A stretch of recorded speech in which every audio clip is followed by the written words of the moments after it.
So in a matter of 5 hours, I get that phone call, and it's just like my entire world is rocked, flipped upside down, and it left in a complete state of shock and really heartbreak. What happened? Just give us the quick and dirty. How did it come down? Both my parents were going to pain management doctor in Roanoke, Virginia, taking prescription medication. Started out with Oxycontin. Eventually that wasn't good enough. My mom was then prescribed fentanyl patches to help her manage her pain. And here we are a few years down the road, and their entire world was crashing down right in front of them. And yet we as a family had no idea this was going on.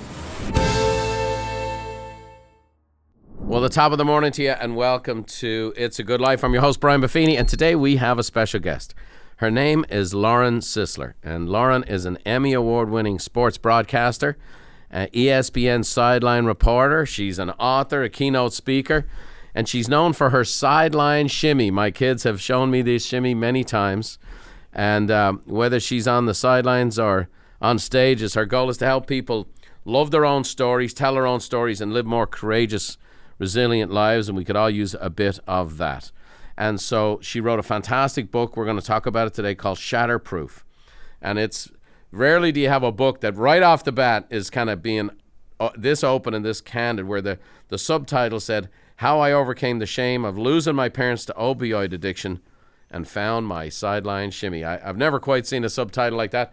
Lauren, I can't wait for this conversation. I've been looking forward to having you on the show. Thanks for making the time for us. Hey, great to be here. Hey, you had me dancing at the beginning there to the music. Yeah. I like it. There's my sideline shimmy for you. There you go. I love it. That's perfect. Yeah, it's a little Irish jig, so that's close to your West Virginian roots there. I know you're a Virginian, but that's a lot of that Irish music made its way to those Appalachian mountains. Yep. I hear that. My daughter, Anna, who's been featured on this show, and she has a big following of her own as a horse rider.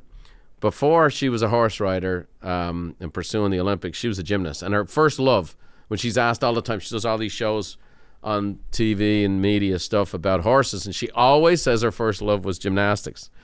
She was a state champion on the beam and on the floor, which is always like when you see 9 girls fall right before you go and you're ready to throw up as a parent in the state finals in Vegas, and I'm like grabbing a trash can because I can't take it. I've seen firsthand how demanding your sport is. At 10 years old, you reached level 10, which I understand what that means. We'll have to explain it to people. But those that are a little less familiar with the sport, can you tell them how far that is and how crazy that is as a 10-year-old? Yeah, I mean, it's one of those sports, like the trajectory can literally just skyrocket.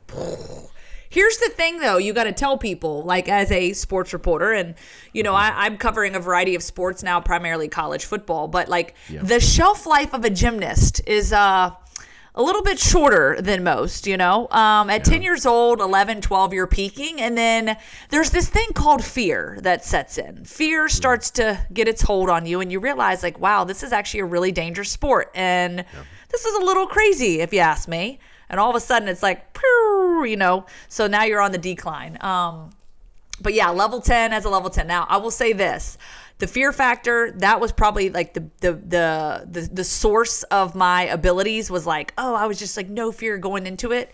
The form needed a little work. I had to finesse some things a little bit. So that came a little bit later in my gymnastics career. But yeah. Well, and I'll tell you our story, which was, we were going to all the travel shows and doing well, and then she went up to a place in Temecula, which was like a pre-Olympic training center. Okay. And I remember one time I took a week off work, and again, she's doing these 4-hour workouts, the drill, doing the ropes, doing the this, doing the that.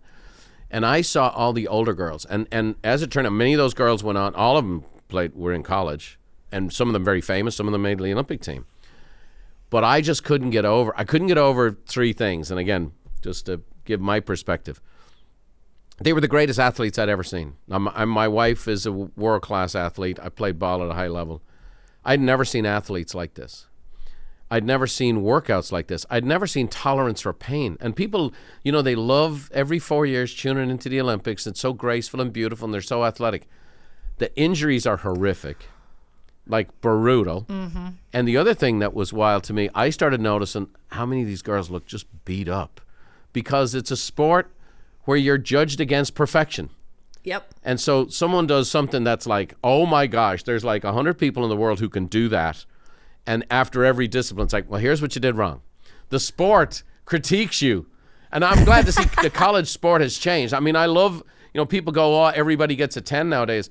Let me tell you, I was watching it, and it was all about what you weren't and the psychology of it. And I'm the one who I had lots of conversations with her. I was not a popular dad for a while, but I'm the one who pulled her out of it. And I was concerned where she might end up, and I ended up putting her into I ended up, a coach of mine who works at a company had horses, and I said, well, I want my kids to earn some money, and I want them to learn work ethic, mucking out stables and whatever else. And next thing you know, this gal turns out to be an Olympic dressage rider, which is basically gymnastics on horseback for That's the same level of perfectionism. And so 6 months later, my daughter, now, by the way, when I'm later trying to buy multi-million-dollar horses, my wife turned to me, she goes, well, you could have kept her in leotards. They don't cost a lot. That is such good perspective. Yeah, because let's be real, like gymnastics is such an investment for sure. Time, just the money, all of that. I love though what you said about how it tells you what you aren't, because it is such an individual sport. And, yes, obviously if you train to go to the elite level, eventually you hope to be on the Olympic team, but it's still such individual performances, all very subjective, by the way. And yeah, you are training yourself, in that mindset of the 10-0. Now, of course, obviously the 10-0 has gone out the window for the elite level gymnastics. However, you shift back to the college level, and you mentioned like everybody's getting a 10-0, right? But again, it is starting at perfection and deducting from there. And woo, it can mess with your mind for sure. Yeah. Well, it looks like a hell of a lot more fun now, the way they do it. I enjoy the college gymnastics. It looks like the girls are having a good time. Even though you pick the best floor music, you get out there, and you just let loose. It's fun. And I will say the spectator aspect has increased and improved. And a lot of that is because ESPN and a lot of these networks have bought into the sport, right? It's not just Olympics every 4 years. Like this is something we're now seeing day in and day out, weekly when the season rolls around. So it's pretty cool. And the college rivalries are great. Let me ask you this. What drove a young Lauren Sisler to have such drive to compete at such a high level? I live with this. I live with an Olympian, and I live with an Olympian on horseback who's just driven. Where did your drive come from? Well, I think a lot of it obviously was the time investment, the dedication that came to it. But I am a girl of affirmation. And I will tell you, I think that for me was the idea of like, okay, how do I continue to make those that love me proud? And you get that affirmation through the competitive nature of the sport. And the adrenaline, man, the adrenaline that comes with it. When you step foot out on that floor, you salute those judges. It's like the most terrifying moment in your life. And you're literally, I had this conversation with a couple of Olympians as well. Brody Malone and Bart Connor being, two very well-known, male gymnasts. Like you walk out of your hotel room, just like you just can't wait for that competition to be over. You're ready for it to be over. Like you're so nervous. And then you get to the competition, you perform, and then there's just nothing like what comes on the other side, that exhilaration of when you do stick that landing, when you do get that score, when you do, put that medal around your neck and you're like, wow, like I just accomplished something great. And it's so hard to replicate in other arenas. And it's been hard for me to replicate. I will say being out on the sidelines when that camera turns on and there's a million people on the other side of that camera watching on college game day, like there's a little bit of that adrenaline. It gets pretty close, but there is nothing like competition day, man, let me tell you. Yeah, that's a peak. And, many athletes, and I have many relationships that way, talk about they've gone on to do amazing things, but nothing ever duplicates that. It's tough when you peak in that type of arena. It's so young in life, and it's fun when you're done. We're a coaching company. We've been doing this for 3 decades, and we see what's possible when we invest in somebody and pull that potential out of them. In your book, Shatterproof, you mentioned Coach Lisa and how she taught you to push through this fear. Talk about that, because I think that's that's such a great value, I think, that you can provide that's outside of sports. Everybody's dealing with fear. You had a coach come alongside you to push through that fear. And again, people, we talk about, getting the twisties, right, and not being able to produce at the Olympics. People are like, oh, suck it up and get on with it. And like, you people are clowns. Like, you've no idea what somebody's dealing with. You're trying not to break your neck. And, Brian, you are literally speaking my language. Like someone over here that understands it. Oh, wow. Yeah, when I had a dude was like, that's like LeBron James, like in game 7 of the championships, deciding to just like quit on his team. And I was like, oh my God. Hold up a sec, dude. Like, seriously? Like, okay, let me sit you down. We're going to talk. I love that, with the twisties, because I had my fair share of those as well. And it is terrifying. But, having a coach, someone that's in your corner, that not only props you up, encourages you, but tough love is real. And tough love can be such a gift. And I needed that in so many ways. And I'll tell you, she was the coach that obviously, applauded me in my successes, but she pushed me. And that's how I responded well to coaching. And I think just in life, and maybe that's why, I've built up some of these different factors of resilience along the way. But I'll tell you, someone that literally wasn't willing to take no for an answer. No, I don't want to do that today. No, I'm not there. Now, there's a limit. And sometimes when the mental part of the game can get you hurt, then you take a step away. But I'll never forget, my coach pushed me hard. And let me tell you, I'm a female, I'm a girl, I'm going to call it what it is. I walked through teenage years, and there's this thing called being a brat. You have children, you understand. I was a brat at times. And there were times where I refused to do a skill, I refused to get back on the beam, and sometimes I would talk back to my coach, Coach Lisa. And I remember a very specific time where I got into it with her. I was upset. I wasn't doing something. I was frustrated. And we kind of had our words. And when I went home that night, my mom said to me, Lauren, you're going to pick up that phone and you're going to call Coach Lisa. And you're going to have a conversation with her. This is not our battle. This is not our fight. This is yours. And you need to reconcile this before you go back in that gym tomorrow. We need to hit a reset button. And, for me, that was really a big lesson in my life that, number one, like, I'm not going to rely on others to fight my battles for me, because I had messed up. I shouldn't have spoken the way I did. I was out of line. But at the end of the day, it was a great lesson for me to learn to, okay, I'm going to pick up the phone, courageously call my coach, have the conversation, and oh, by the way, help to build a relationship that would pay dividends, not just in my early years of gymnastics, but through my entire life.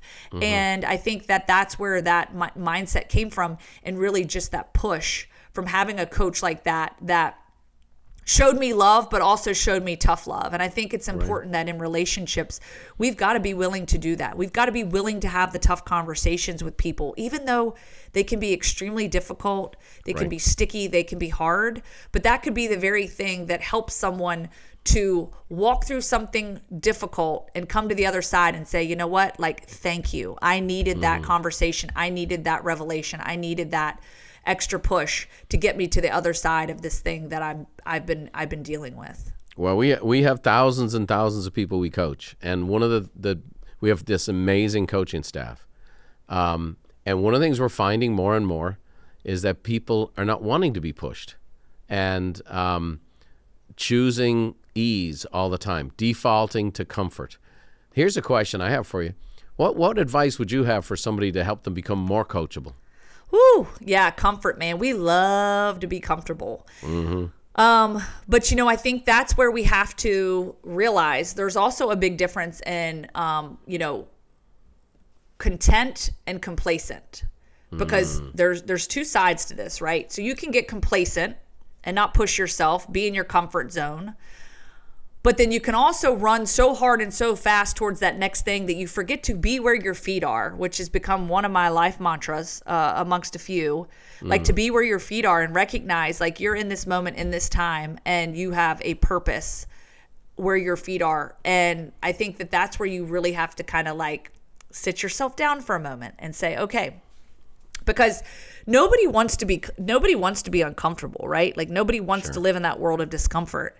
And so I think that we really have to sometimes, take a step back and realize that the discomfort is the thing that is going to refine you. Iron sharpens iron. And until you get a little uncomfortable and step out of your fears, I say this: jump scared.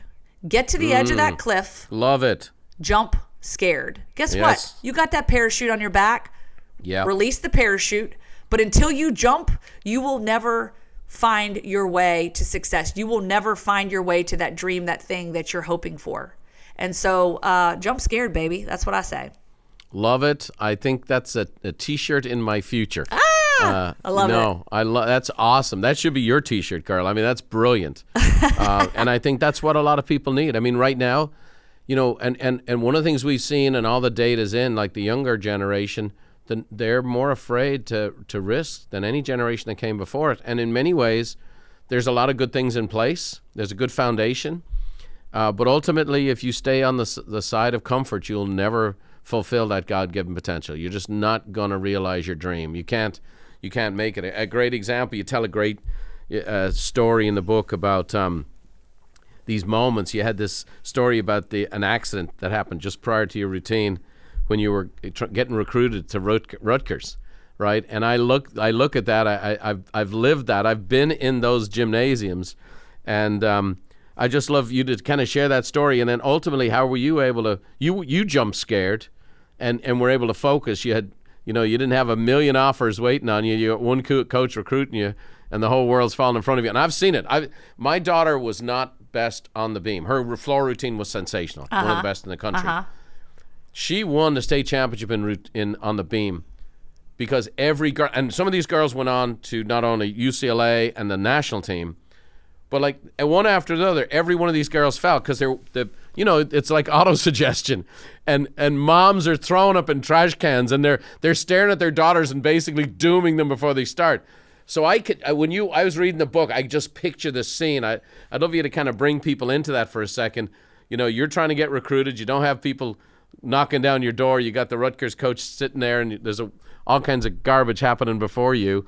Tell that story a little bit, and then how you were able to push through. Yeah, it's crazy because, I was doing the whole recruiting thing, and I like to point out to people because I like, you got to date yourself sometimes. I'm sending out recruiting tapes around the country, right? VHS tapes, mind you, VCR, okay? I've got my, Sharpie marker out, putting my name and my phone number and my email address and all the things, sending these out. And so schools I was interested in, UNC, NC State, West Virginia was on the radar, Air Force Academy, well, all that evaporated, right? So there was a couple walk-ons available. My SAT scores didn't cut it to get into Air Force Academy, so bye. Okay, at this point, Rutgers is the last standing offer. It was kind of late in the recruiting process. This is regional competition. This is going into early April. And basically the gymnastics coach said, hey, we want to recruit you. We have a scholarship, but there was one final test, and that test was to perform at this regional competition. And it just so happens the head coach of Rutgers was also the judge on the bars, okay? Oh. And bars and floor were actually my two events. So those were the two I was being recruited for. And so think about this, one scholarship, that was the dream. That was what I was chasing. That was what I was going after. And now all of a sudden it's here's your moment to shine on your best event. But of course, as you mentioned, it's the nerves, everything's flying in a million different directions. I am at the chalk bowl, chalking up my grips, spitting on them, doing all the magical things that we gymnasts do before we get on the bars. And all of a sudden I look up and I hear this, just this crash that comes down on the mat. And this girl had done this release move. And all of a sudden her elbow is sticking out the wrong way. And I'm like, oh. Oh, woo. And you talk about break out the trash can, one of those moments where trash can, it's coming out. And it's just gut wrenching because you're watching this moment unfold. She's writhing in pain. This is all wrong. Oh, by the way, I'm next. I am next man up. I am next woman up. Game face on. So it takes many moments for them to clear her off the floor. But what is ingrained in my mind is this moment, this elbow, this gruesome injury that you mentioned, gruesome injuries. What am I going to do? Right? What in the world am I going to do? And it was just I had to reel myself back in, mental reps, had my coach Lisa in my head in front of me. Come on, bring it together, put it together. And that moment where I got up there and I did one of the best bar routines in my entire life, stuck the dismount and saluted Crystal. And I knew in that moment, I'm this is it. I'm going to Rutgers. I'm going to Rutgers, baby. This Virginia gal's heading up north. Let's go. And so, that moment was so profound because as I ran over to my parents and we spent time together after the gymnastics meet, and then Crystal comes over to basically offer the scholarship, it was that realization too, like, and as a parent, like, this is not just my scholarship. This is our scholarship. This is an investment that has been made by my entire family.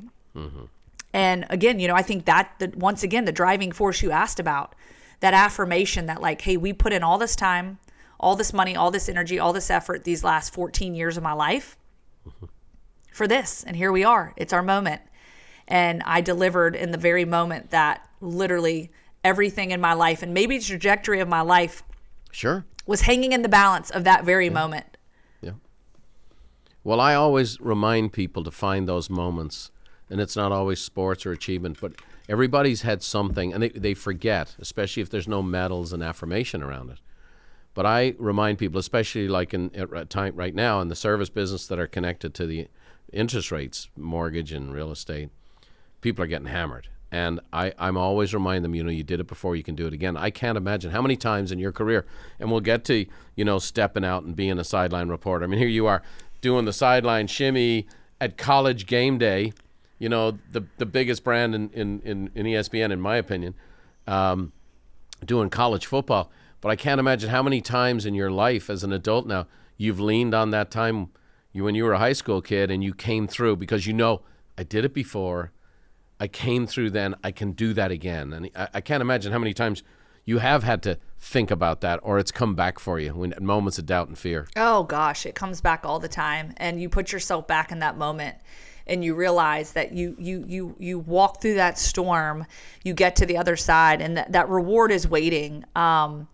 But again, if you don't jump and you don't jump scared, then it's never going to happen. And I think that's where, we sharpen ourselves through the experiences we face. And if we walk through life where everything was just handed to us and everything was just easy, then, we would not be who we are. And I think that is what I've learned in this process. The person here on this side of it that tells stories for a living, I've recognized some of the greatest stories, the greatest stories that I've witnessed aren't the championship moments, the game-winning drives, the buzzer beaters, the walk-off home runs. It's the stories that happen in the calm and the quiet when the stadium lights are off and nobody is watching. Right. Brilliant stuff. Well, let's speak about that because here you are, you're a super positive person. You got a great energy. You give off this life-giving energy to everything you do, including this show today. Aww. And so people just, from the outside looking in, they always think like, Brian, you've never had a bad day in your life, right? You just, came from America, had a bad start, and then, here you are. And it's just not like that. I mean, you get to Rutgers, you're at the peak, this has been your dream, and I know the exact dynamic. All my kids played college sports, and it's all of their peers, get to college. It's like all you hear in high school. And to me, it was so obsessive, and I really felt like high school was the best sports ever. And they all went on to play college, but I enjoyed high school more than any of it. But you get there, everything's going great, and then you get a tragic call in the middle of the night. Just share with the folks who don't know Lauren Sisler as well as they need to, what that was about and how that shaped your life.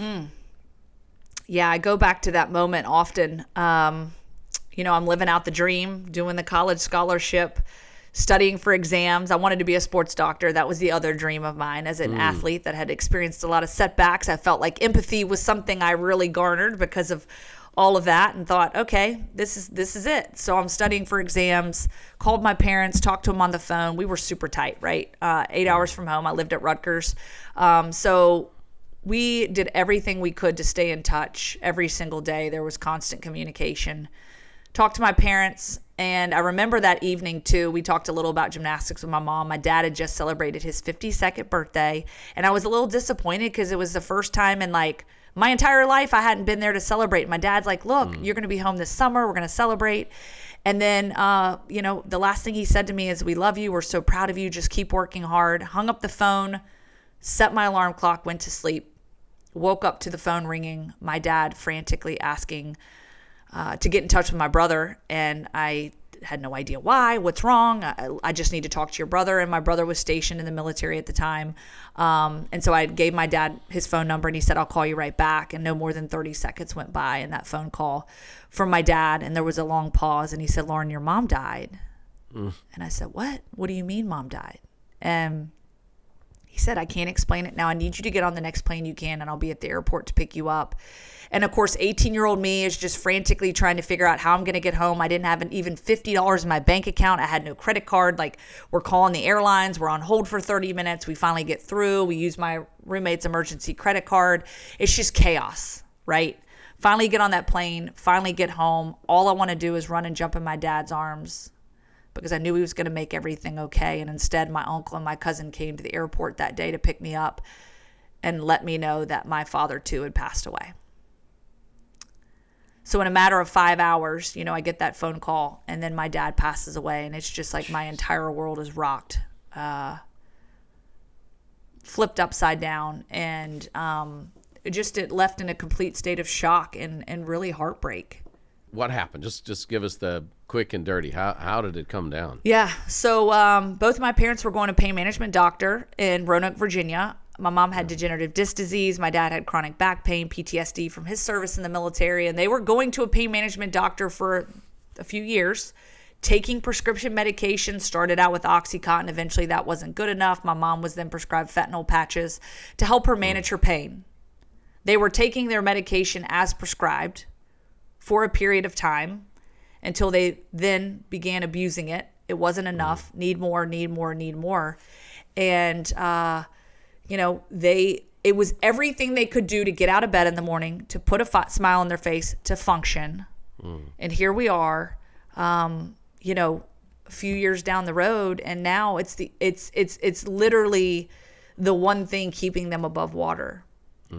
And so not only are they dealing with the prescription drug abuse, but also the finances over here on the other side, completely in disarray. Little did I know that after we had built what we would consider our dream home, very modest, 2,000 square feet out in the country, but a beautiful home, one that my parents were very proud of and had worked hard for. They're stroking $10 checks to the power company to keep the lights on.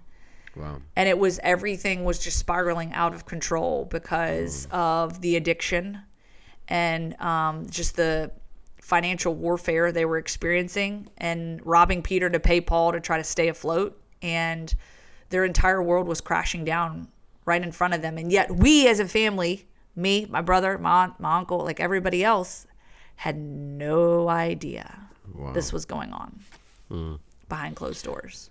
Devastating. And in the book, you recount the thoughts of the deputy that called on the scene that night, and I highlighted this and it said, that poor little girl with all her trophies and medals, she's not going to make it, she'll be shattered. And you're talking about words of affirmation. Well, those words can work north and south. And so now you hear this from a deputy, you're like, almost it becomes declarative at a time when you're so raw, so broken, your whole world is devastated.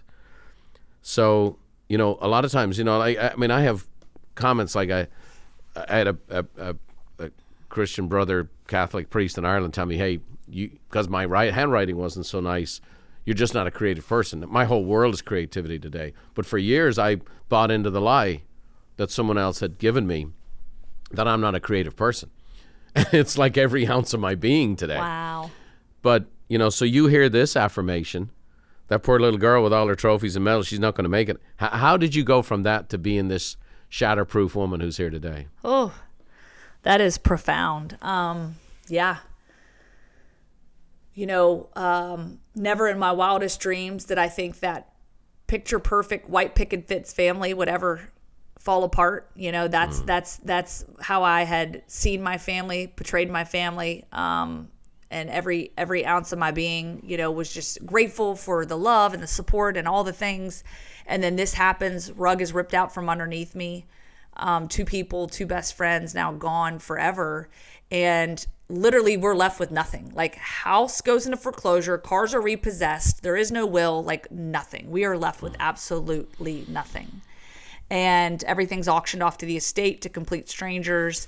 And it's like picking up the pieces. And it was a grueling process. But I'll say this, I went back to Rutgers 2 weeks after both my parents were buried. Probably one of the best decisions that was made for me, really. My aunt and uncle were like, hey, you got to go back to school.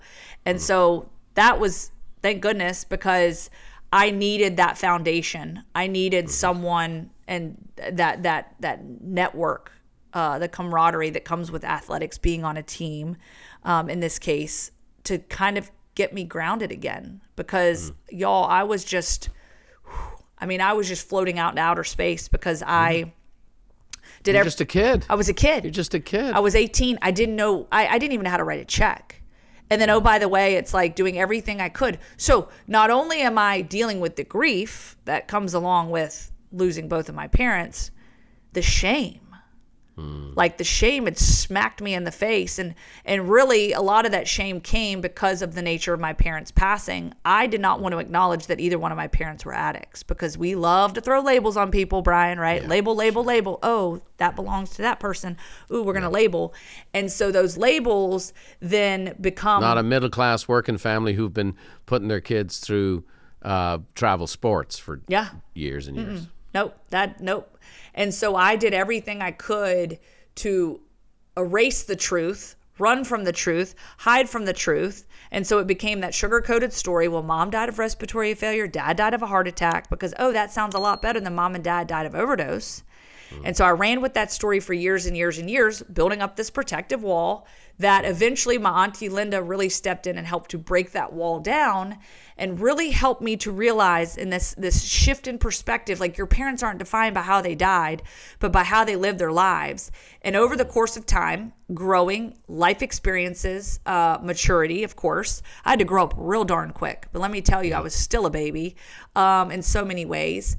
But those perspectives started to shift ever so slightly. And that is when I realized that this life is not just about preserving a legacy. It's about building one, creating one.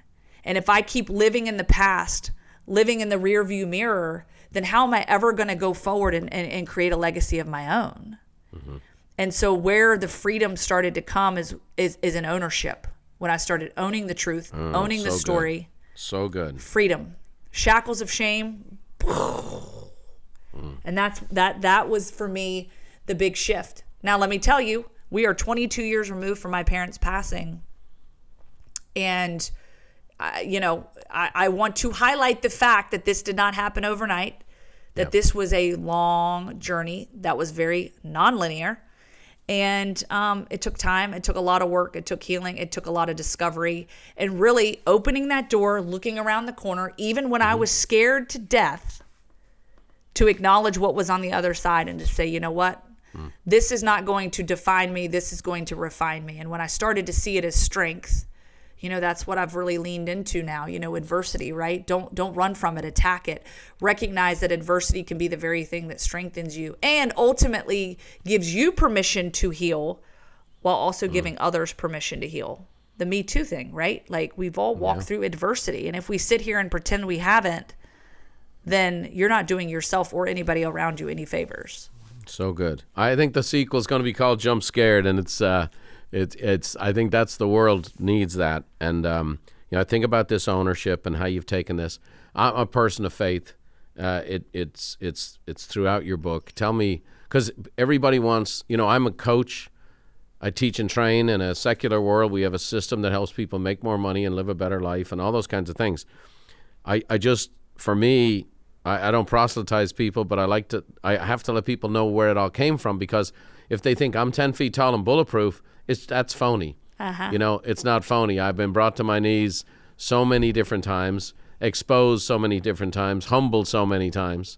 And I just don't ever want people to think, I just read, I have read all the personal growth books. I have done all the work. I have gotten all the help. I do get all the coaching. But for me, my faith is the backbone that's helped me through it all. How does that play in your life and becoming this Shatterproof woman? Yeah, faith is such a huge component to all this. I'll tell you, in true full transparency, when my parents died, darkest day of my life, I kind of did the whole lean out thing, right? Like, I don't know if I trust this situation. Because here's the thing, not only is it grief, it's anger, right? Yeah. I am mad. Why me? Why did this happen to my family? Why did this happen to the people I love? Didn't we do everything right, God? Come on now. Huh? Yeah. Right? And so I was like the big cheerleader, the queen of optimism growing up. I was the one, let's go to church, let's pray, let's do all the things. And then all of a sudden it was like, I don't know if I trust this. So your faith was shattered. Oh, yeah. 1,000%. Now, I will say this. I didn't stop believing, but I definitely leaned out. And what I have discovered in the process, because here's the thing. So Footprints in the Sand was always my absolute favorite poem. It was then that I carried you. Literally had one of those Hallmark cards in a baseball sleeve. I would read these inspirational things my mom would give me before gymnastics meets. Footprints in the Sand, absolute favorite, highlighted every word, highlight, double highlight. It was then that I carried you. And that's how I really lived life. And when I would face adversity and challenges in my early life, I would lean on that thought of like, God's going to carry me through this hard time. But when I was walking through that very difficult, challenging time, it was kind of like no, I got this, all me, whatever. Sorry, like you've abandoned me, God. So I'm going to walk over here while you walk over here. I'll meet you somewhere down the road. And then it was like, dang, looking back, it's like, no, he absolutely carried me through the trenches of my life in my deepest, darkest, hardest moments. And reminded me, God does not promise to deliver us from hardships. He promises to deliver us through hardships. So don't think that like, oh, I'm a believer, I have all this faith, like God, it's coming. Adversity will stare you in the face. Time and time again. Get humbled or be humbled. Either way, Absolutely. It's coming. My mom passed away this year, my little Irish mama, and I have this. Her dad gave her this when she was 7 years old, this little medal. Her younger sister died. And on the back of it is the Serenity Prayer. And it's, and I carry with me every day. And I like, I think about that all the time. I say that little prayer all the time. And, at the end of the day, it's, we have a world that's addicted to comfort and so on and so forth. And I had a great spiritual mentor come to me years ago, and he said, Brian, somewhere inside the infinite love of God, there's a place for suffering. And it does produce what it produces. And that's why it's called faith. We got to hang on there. Now, that's beautiful. We go through this. That. You've lived through this. You've gone through this. And, fast forward a little bit. How in the world do you end up getting to work for ESPN? Like, I mean, this is talk about jumping scared. How do you go from your journey, where you're at, all the stuff you're dealing with, and then go become this public figure? I mean, we're fast forwarding here a little bit, but how did that end up happening? Yeah, man, let me tell you, it's crazy. Remember, I wanted to be a sports doctor. Well, I turned the tables real quick on that. By the way, 2.0 GPA is not going to get me into med school. Let's call it what it is, okay? With my kids, I tell them, for the Buffini family, when it comes to academics, we're great athletes. Yes. Preach it, brother. I know. That's it right there. So so let's call it what it is. So I knew like we're gonna have to change course here. My dear friend Dawn, she was my teammate at Rutgers. She was pursuing the sports broadcast, and she's like, "Come on, you'd be great at this. You got the personality. You love to perform, all the things." So I obviously went down that path. Well, little did I know. First of all, being from Virginia, I do consider myself from the South. Y'all is in my dialect. But here's the thing: like, little did I know that I was gonna get a call from a station, much like recruiting for sports. You get recruited to jump on a TV station, and for me, the call came from a TV station here in Birmingham, Alabama, which is where I currently reside. And like, well, around the time of 2011, there's this thing like this dynasty was being built here in Alabama. I mean, you might know about that dynasty, maybe, under the guise of Nick Saban, true legend. Yeah. And so like just the timing of it was like, it was great. So I was getting my feet wet, was raw, was not good at all, was terrible. But it was enough experience to just keep learning, keep growing, keep going, to finally get enough on a tape, to finally give ESPN enough to say, hey, we're gonna give this a shot. And that's around the time, 2016 is when ESPN was building the SEC network, right? And so they were starting to provide more coverage at SEC, honing in. And so that was really when I got my audition. So I went and did my audition, so to speak, at Auburn. It was like cupcake week, and went and did this game, and it was not very good. It was terrifying, very, very terrifying. Nothing prepares you. But you were back at the bars. For the moment. You were back at the bars, right? Back at the bars, yes. ESPN is looking at you. You've got to put on the powder and chalk it up and ready to go. I might have to throw, we talk about the sideline shimmy because that's the thing that gets me to loosen up the nerves. well, maybe I need to start making sure that like the sideline shimmy, you know, LeBron James has the whole like chalk thing. Yeah. Well, like I need to be chalking up my grips. Let's go. Let's go. We got it. And next time I see an SEC game and you put the chalk on, we'll be giving a big shout out. You know, broken. That story was broken on the It's a Good Life podcast. I love it. Yes. Don't forget the spit on the grips too. I don't know if your daughter used to do that, but the spit on the grips, man. Let me tell you. Germs, we didn't know what germs were in the gym back in the day. Okay. We'll forget about that. But yeah, I mean, you know, it's just been quite the journey to get there. I think just being in a good place, but also just the hustle, the grind, going through it. Like the TV world, dude, like, let me tell you, it ain't as glamorous as people think it is. You know, like you rolling through the drive-through of Whataburger at 3 a.m. after you put in a 15, 16 hour day in the stadium and, you know, the grind of it all. But, you know, it was just a lot of grinding, a lot of believing. And there were times where I was stopped in my tracks and like, I don't belong here. You know, I would start doing the comparison game, start being like, oh, like, I don't belong here. Like this person over here is doing this. And I'm like, little old me's over here doing this, right? Yeah. We can get so consumed in that. And there were so many times I wanted to like give up on it. And then I was like, no, wait a sec. Like, this is my journey. So like those of you out there listening, like your journey is your journey, like exquisitely made for you. That's amazing. And I think that's when you have to sometimes slow down and recognize that, like, you know, that your journey is not going to look like everybody else's, but that's okay. And that's cool. Like own it, step into that. And so for me, like, you know, the ESPN thing came in 2016 and then it just kind of grew from there. And I will say that I truly am so grateful, you know, to be on the sidelines doing the coverage of, you know, various teams, various conferences, but ultimately telling the stories. And as I said before, the stories, not just of the, you know, the championships and hoisting the national championship trophy. It's the stories that built young boys into men, the stories that built these athletes up, that gives them the gift that keeps giving, not just when they're on the field at 18, 19, 20, 21, because we all know, guess what? That's going away. Eventually gone by, you know? So what is your identity now?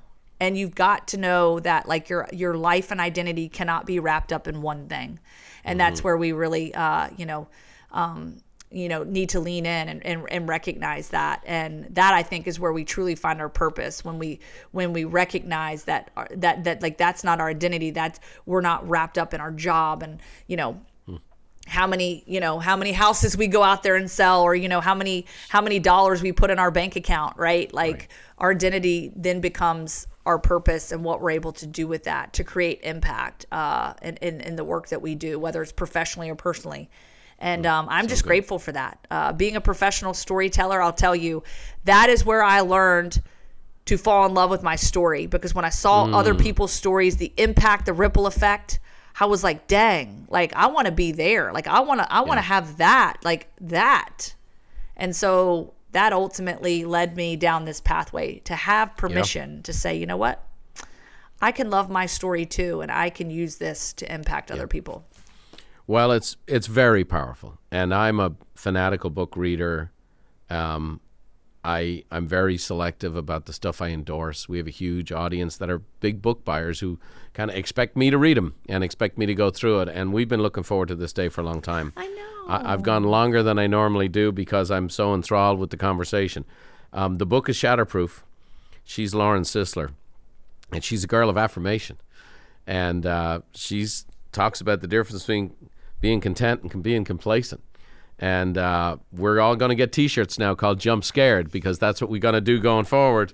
We got to own our stories, tell our stories, and then we're going to chalk up, spit on the hands, and get to work. Lauren, I'm going to see Coach Saban next week. I'm going to tell him you're starting to sound more like him than him. So I do have 5 quick rapid fire questions we do for all of our guests. Okay. And we've asked them all this, and it's just a great gives us a little insight into who you are and how you're wired. So here's the first one. What's the single best piece of advice you've ever been given? Oh, single best piece of advice I've been getting. Well, we're going to talk about Nick Saban, be where your feet are. I love that advice. I've leaned into that, and it has put me where my feet are and in my purpose, and I love it.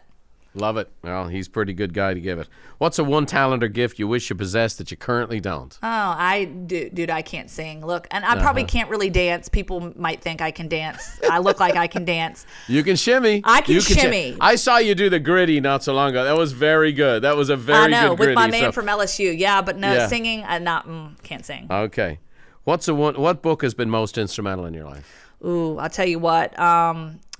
It's interesting. I've had a handful of them, but I'll say this: Tuesdays with Maury was one that was so powerful for me. I have a dear friend, teammate at Rutgers, that handed me that book after my parents died. Went in and highlighted a bunch of areas for me, and it really just it really just gave me some moments of clarity and healing in a very, very difficult time. Well, I'm very close friends with Mitch Albom and been involved with his Haiti ministry for a long time. If you don't know about that, he has a school in Haiti.